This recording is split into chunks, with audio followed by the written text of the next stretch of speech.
When's the last time you actually picked up something heavy, on purpose, just to see what your own body could still do? Not a grocery bag, not a suitcase you had no choice about, something you chose to lift, specifically to test yourself against it.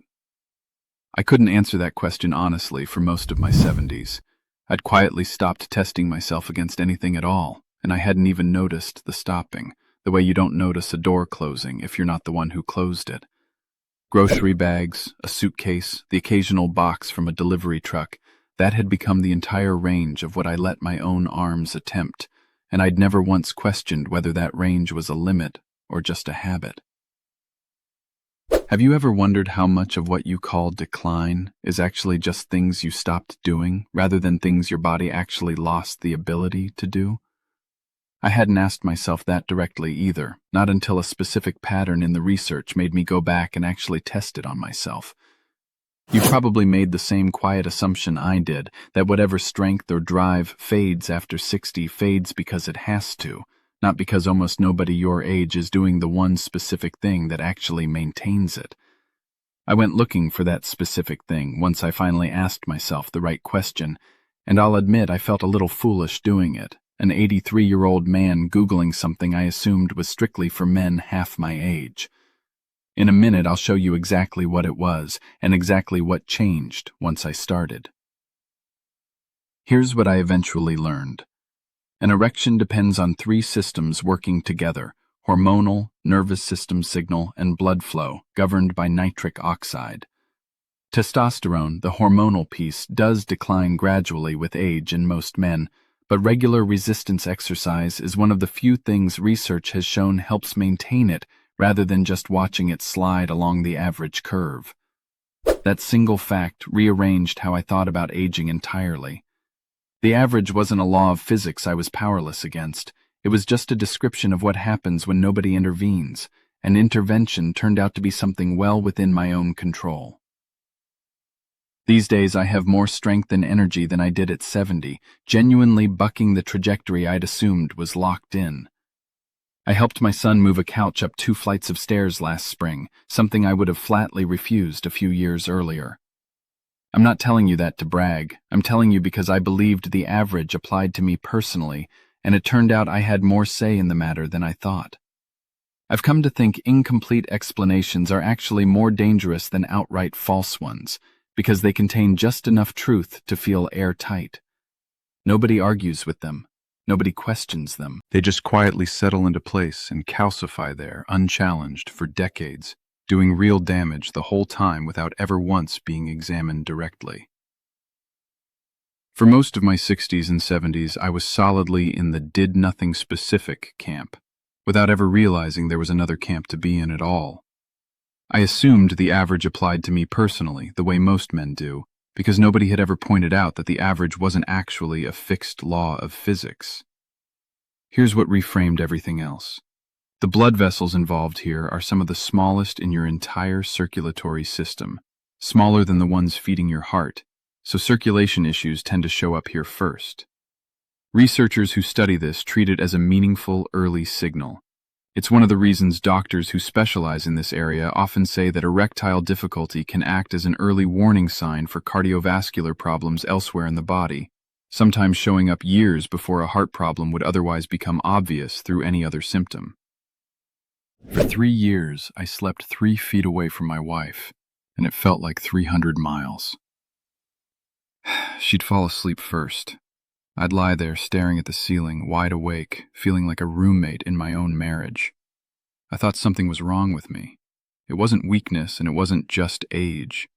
Here's what no one ever sits a man down to explain. This isn't about willpower. It's about specific systems in your body quietly losing steam year after year, while nobody tells you it's even happening. The pills my doctor handed me gave me headaches, made my chest feel tight, and honestly, they made me feel like I needed a pill just to feel like a man. I wasn't willing to live like that. There's a gentler way to bring those systems back, without any of that. At 83, my wife and I aren't roommates anymore. I'll show you exactly what changed it in this video, and if you want the simple support I personally use, there's a free presentation linked in the description below. So here's what actually separates the 2 camps. Regular resistance training, twice a week, Real weight-bearing work, not just general activity. Research on men in midlife and later life consistently shows that regular resistance exercise is associated with better maintenance of testosterone levels compared to a sedentary routine, and separately, it's linked to improved vascular function, tied directly to that blood flow piece almost nobody connects to: age. I started at a community center twice a week, with a trainer who specifically works with older adults, mostly because I didn't trust myself to do it safely alone at first. I added a few other pieces. Vegetables rich in dietary nitrate, feeding the same nitric oxide pathway the training was already supporting from a different angle. Better sleep, since a good part of the hormonal piece rebuilds itself overnight, and hard training sessions actually seem to deepen that sleep rather than disrupt it. Less alcohol, since it works against the recovery the muscles need after real effort. It took a couple of months of consistent training before I trusted the change enough to actually talk about it, since I'd spent so many years assuming the average was simply fixed and unquestionable. My wife and I took a walking tour on a recent trip, several miles through an unfamiliar city, and I kept pace the entire day without once asking to slow down.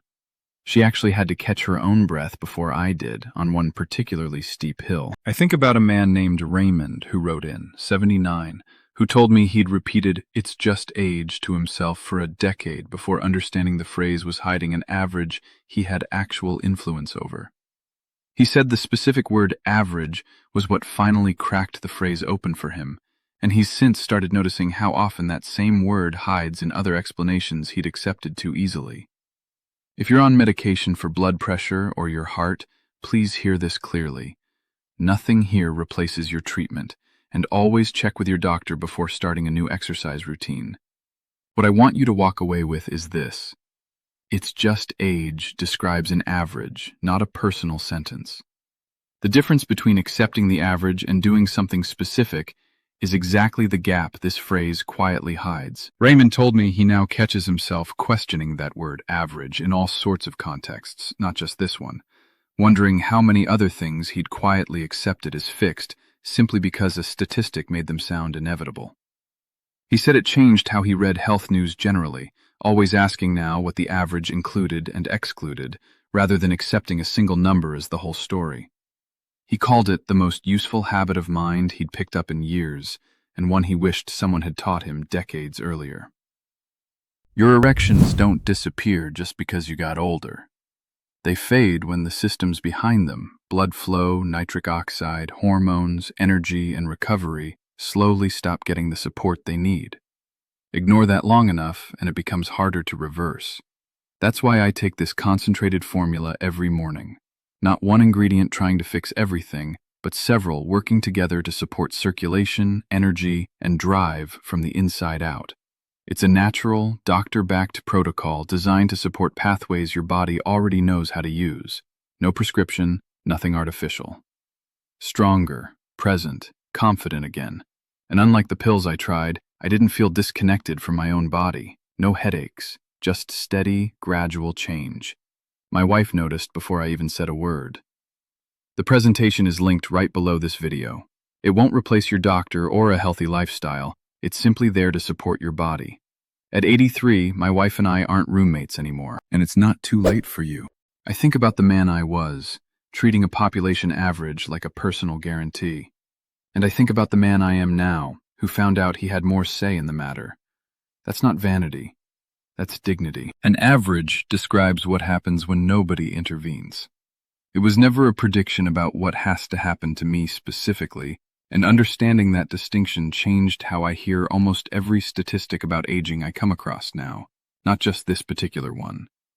I think about all the years I spent nodding along to vague advice about staying active, never once connecting it to anything I actually cared about changing.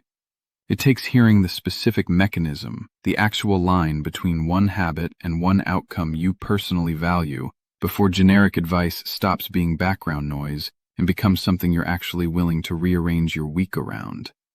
That gap between hearing and acting is where I think most men lose the most time, myself included, for far longer than I'm proud to admit.